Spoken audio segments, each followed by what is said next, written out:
لائیں کہیں کہ ہمارا رب اللہ ہے، پھر اس پر جم جائیں۔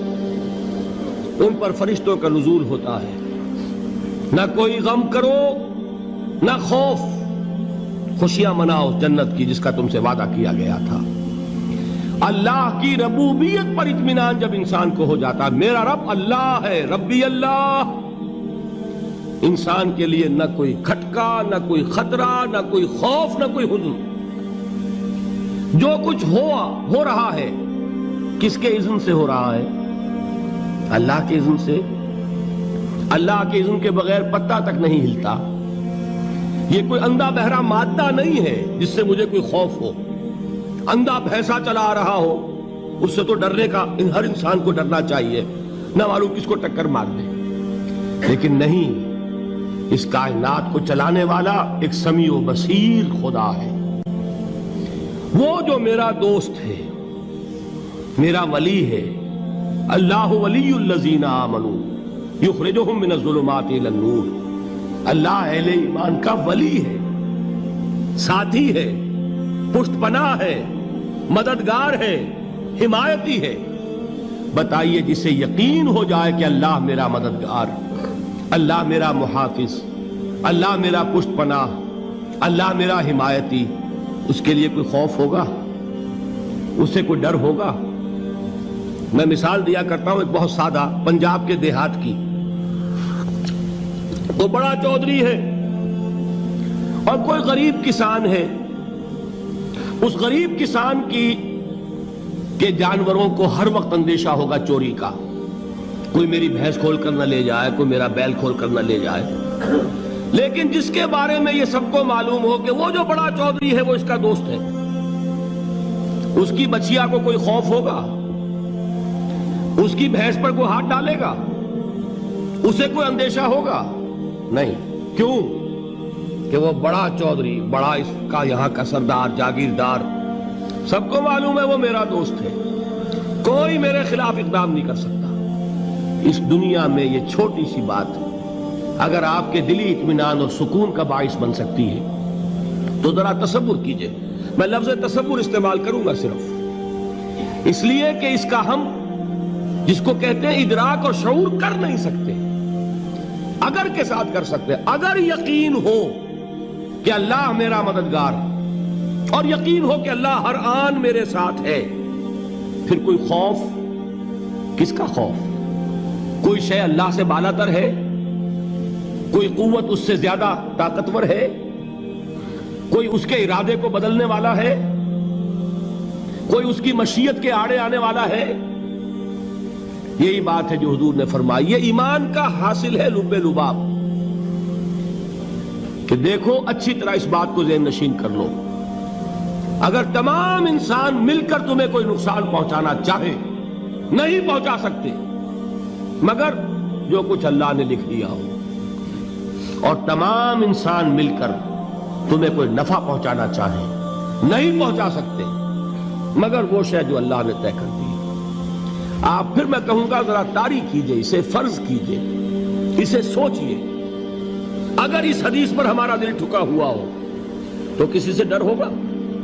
یہ مجھے نقصان نہ پہنچا دے، یہ میری رپورٹ خراب نہ کر دے، یہ میری انکریمنٹ نہ رکوا دے، یہ میرا یہ نہ بگاڑ دے، یہ میرے یہ نقصان نہ پہنچا دے۔ اس کا ڈر، اس کا ڈر، اس کا خوف، اس کی خوشامد، اس کے لیے جا کر طرح طرح سے اپنی عزت نفس کو ذلیل کروانا اس کے سامنے۔ یہ سب کچھ کیوں کرتا ہے انسان؟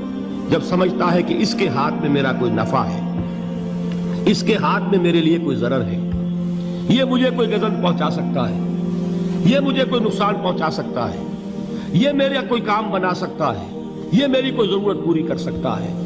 اسی کا نام شرک ہے۔ جہاں آپ نے یہ سمجھا کہ غیر اللہ کے اندر کوئی طاقت موجود ہے، وہی شرک ہے۔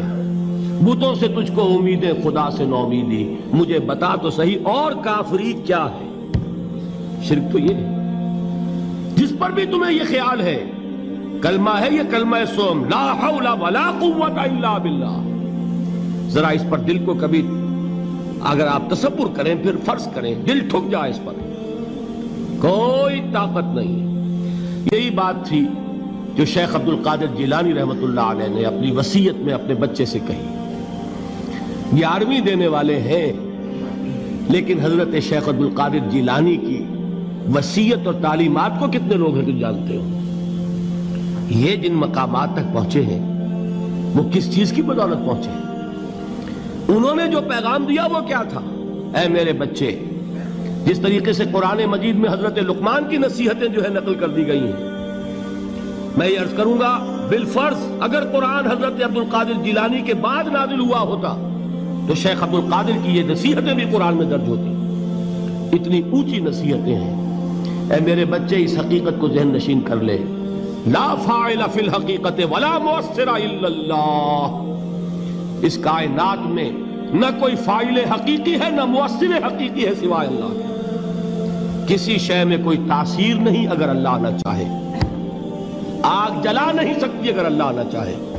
پانی ڈبو نہیں سکتا اگر اللہ نہ چاہے. زہر ہلاک نہیں کر سکتا اگر اللہ نہ چاہے. کوئی چیز فائدہ نہیں پہنچا سکتی اگر اللہ نہ چاہے. تو در در پہ کیوں سر جھکاتے ہو؟ در در پر کیوں جبیں سائی کرتے ہو؟ سب کے سامنے کیوں ہاتھ پھیلاتے ہو؟ ایک اللہ سے مانگو. ایک اللہ کے سامنے زمین پر اپنی جبین رکھو. لا فاعل فی الحقیقت ولا مؤثر الا اللہ. نظر آتا ہے ہمیں کہ پانی پیاس بجھا دیتا ہے. پیاس بجھانے کی صلاحیت پانی میں نہیں ہے، اللہ کے اذن سے. کھانا بھوک مٹا دیتا ہے، بھوک مٹانے کی صلاحیت کھانے میں نہیں ہے، اذن رب میں. دیکھیے یہی یقین تھا. حضرت موسیٰ علیہ السلام کا واقعہ یاد کیجئے. سامنے سمندر آ گیا ہے، قوم دیکھتی ہے پیچھے کہ گرد و غبار کا طوفان ہے. معلوم ہوا کہ فرعون اپنے لشکر سمیت آ گیا ہے. لشکر جب چلتا تھا تیز رفتاری کے ساتھ تو گرد و غبار کا جو طوفان اٹھتا تھا اس کا تصور کیجئے. اور لمحہ بلمحہ وہ قریب آ رہا ہے. پوری قوم نے کیا کہا ہے؟ اے موسیٰ انا لمدرکون. اے موسیٰ ہم کو پکڑے گئے. قرآن مجید نے تو یہاں وہ باتیں نہیں لکھی ہے، لیکن تورات میں یہ درج ہے کہ بنی اسرائیل جھگڑنے لگے، دست و گریبان ہو گئے موسیٰ کے ساتھ. موسیٰ ہمیں یہاں مروایا لا کر، اس سے تو ہم ہی بہتر تھے. وہاں کھانے کو ملتا تھا، زندگی تو تھی، بیگار ہم کر رہے تھے، موت تو نہیں تھی. اب جو کچھ ہوگا اس کا تصور کرو، جس طریقے سے ہمارے ٹکڑے اڑائے جائیں گے. تو لڑ رہے ہیں حضرت موسیٰ علیہ السلام سے. یہ تورات کی تفصیل ہے. قرآن میں صرف اتنا آیا ہے، پریشان ہو کر انہوں نے کہا انا لمدرکون. موسیٰ ہم تو پکڑے گئے. اس وقت موسیٰ کا جواب کیا ہے؟ کلا ان معی ربی سیہدین. نہیں، میرے ساتھ میرا رب ہے، وہ راستہ دے گا. بتائیے کہاں راستہ نظر آ رہا ہے؟ یہ ہے ایمان بالغیب. راستہ نظر نہ آئے تب اللہ پر یقین ایمان ہے. جیب میں پیسے ہوں اور تب دل کو اطمینان ہے تو ایمان کس پر ہوا؟ پیسے پر، اللہ پر نہیں. جب وسائل و ذرائع نہ ہو اور پھر یقین ہو کہ اللہ مسبب الاسباب ہے، وہ اسباب کا پابند نہیں ہے، وہ اسباب کا محتاج نہیں ہے، اسباب اس کے محتاج ہیں. اگر یہ یقین ہے تو اللہ پر ایمان ہے. یہ نہیں ہے تو تمہارا ایمان اسباب پر ہے، وسائل پر ہے، ذرائع پر ہے، مادیات پر ہے، اللہ پر نہیں. اس وقت کہاں راستہ تھا؟ کوئی راستہ تھا؟ سمندر ہے اور ادھر سے لشکر آ گیا ہے. کلا ان معی ربی سیہدین. اب دیکھیے ایمان کہہ دینا آسان ہے، ہوا معکم اینما کنتم. جہاں کہیں بھی تم ہوتے ہو اللہ تمہارے ساتھ ہوتا ہے. لیکن اس کا یقین قائم ہو جائے تو زمین و آسمان کا فرق واقع ہو جائے.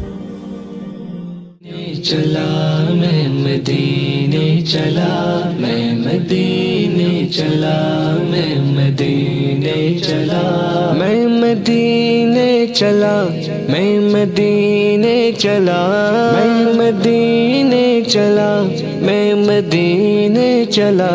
پھر کرم ہو گیا میں مدینے چلا، پھر کرم ہو گیا میں مدینے چلا، میں مدینے چلا، میں مدینے